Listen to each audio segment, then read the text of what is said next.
আসসালামু আলাইকুম প্রিয় দর্শক, আপনাদের সবাইকে পবিত্র মাহে রমজানের শুভেচ্ছা। আপনাদের সবাইকে আমন্ত্রণ জানাচ্ছি আরএফএল জগ শরবত সমাহার এই অনুষ্ঠানে। আমি পুষ্টিবিদ নুসরাত জাহান দীপা পুরো রমজান মাস জুড়ে প্রতিদিনই কিন্তু আপনাদের সঙ্গে থাকছি এবং তৈরি করে দেখাচ্ছি মজাদার সব শরবতের রেসিপি। আশা করি প্রতিটা আইটেম আপনাদের খুব ভালো লাগছে। প্রিয় দর্শক, আজ আমরা তৈরি করছি মজাদার ড্রাগন দই লাচ্ছি। ড্রাগন দই লাচ্ছি তৈরি করতে যা যা লাগছে: বাদাম কুচি নিয়েছি, মিক্সড বাদাম কুচি, ড্রাগন ফল, দই, মধু, বরফ কুচি থাকছে এবং সেই সাথে আমরা একটু পানি নিয়ে নিচ্ছি। আমরা এখন ড্রাগন ফল এবং বাকি সব ইনগ্রেডিয়েন্ট একটা একটা করে আমরা ব্লেন্ড করে নিব। ড্রাগন ফল কিন্তু একটা সময় ছিল যে এটা খুবই সহজলভ্য কোনো ফল ছিল না, বাট এখন কিন্তু সব জায়গায় সব দোকানে, ইনফ্যাক্ট আমরা ফুটপাতেও কিন্তু আমরা এই ড্রাগন ফলটা আমরা পাই। সুতরাং আমরা একটা সময় চিন্তা করতাম যে খুব একটা অ্যাভেলেবেল না, কিন্তু এত নিউট্রিশনে ভরপুর, এত মজাদার সুস্বাদু খাবার, হেলদি খাবার আমরা কোথায় পাবো? যেহেতু এখন খুবই অ্যাভেলেবেল, সুতরাং আমরা এখন সাজেস্ট করে থাকি ড্রাগন ফল নেওয়ার জন্য। আমরা অ্যাড করে নিচ্ছি এখানে কিছু বাদাম। এখানে মিক্সড বাদাম রয়েছে, কাঠবাদাম, কাজু বাদাম, পরিমাণ মতো আমরা একটু বাদাম অ্যাড করে নিয়েছি। আমরা এখন অ্যাড করব দই। আমরা এখানে অ্যাড করে নিচ্ছি মধু। ড্রাগন ফল এমনিতে আসলে সুইট, তারপরও এটাকে আরেকটু নিউট্রিশিয়াস করার জন্য আমরা একটু মধু অ্যাড করে নিচ্ছি, তবে খুব বেশি করার দরকার নেই। আমরা কিছুটা বরফ অ্যাড করে নিচ্ছি।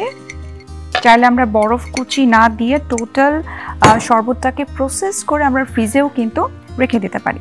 একটু পানি অ্যাড করছি। পানির পরিমাণটা আসলে ডিপেন্ড করবে যে আমি কত গ্লাস আমি এই ড্রাগন দই লাচ্ছিটা তৈরি করব। আমাদের কিন্তু ব্লেন্ড করা হয়ে গেছে। আমি চেষ্টা করি যে কোনো ধরনের জুস বা শরবত তৈরি করার ক্ষেত্রে জুস বানানোর পর, অর্থাৎ ব্লেন্ড করার পরে সেটিকে যেন আসলে না ছাঁকতে হয়। ছেঁকে ফেলে কিন্তু এটার যে ফাইবার সেটি কিন্তু একেবারেই মাইনাস হয়ে যায়।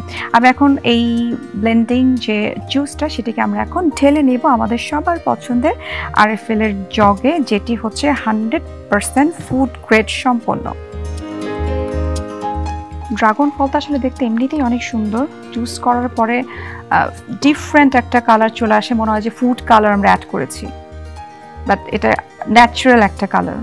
দেখতে আসলে ভীষণ সুন্দর একটা কালার চলে আসছে। দর্শক, আমরা রেডি করে ফেললাম মজাদার ড্রাগন দই লাচ্ছি। এখন আমরা সার্ভ করে নেব আমাদের সার্ভিং গ্লাসে। আমরা একটা চমৎকার ওয়াইন শেপের একটা গ্লাস নিয়ে নিলাম। যে কোনো স্মুদি বা জুস বানানোর ক্ষেত্রে থিকনেসটা আসলে অনেক বেশি ইম্পর্টেন্ট, যে কতটুকু আমি এটাকে পাতলা করলাম, কতটুকু ঘন করলাম।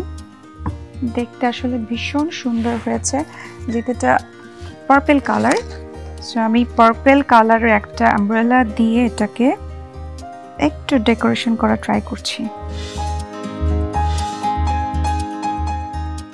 দর্শক, আমরা তৈরি করে নিলাম মজাদার ড্রাগন দই লাচ্ছি। আশা করি আমাদের রেসিপিটা আপনাদের খুব ভালো লেগেছে। বাসায় অবশ্যই ট্রাই করবেন। আমরা চেষ্টা করব এই রমজানে ইফতারের সময় এক এক দিন এক এক রকমের খুব নিউট্রিশিয়াস শরবত তৈরি করে নিজের জন্য এবং পরিবারের সবাইকে খাওয়ানোর জন্য। আশা করি আজকের রেসিপিটি আপনারা অবশ্যই ট্রাই করবেন। প্রিয় দর্শক, আজ বিদায় নিচ্ছি আরএফএল জগ শরবত সমাহার থেকে। দেখা হচ্ছে আপনাদের সঙ্গে আগামী পর্বে নতুন কোনো রেসিপি নিয়ে। সে পর্যন্ত আপনারা ভালো থাকুন, সুস্থ থাকুন এবং দীপ্ত টিভির সঙ্গেই থাকুন।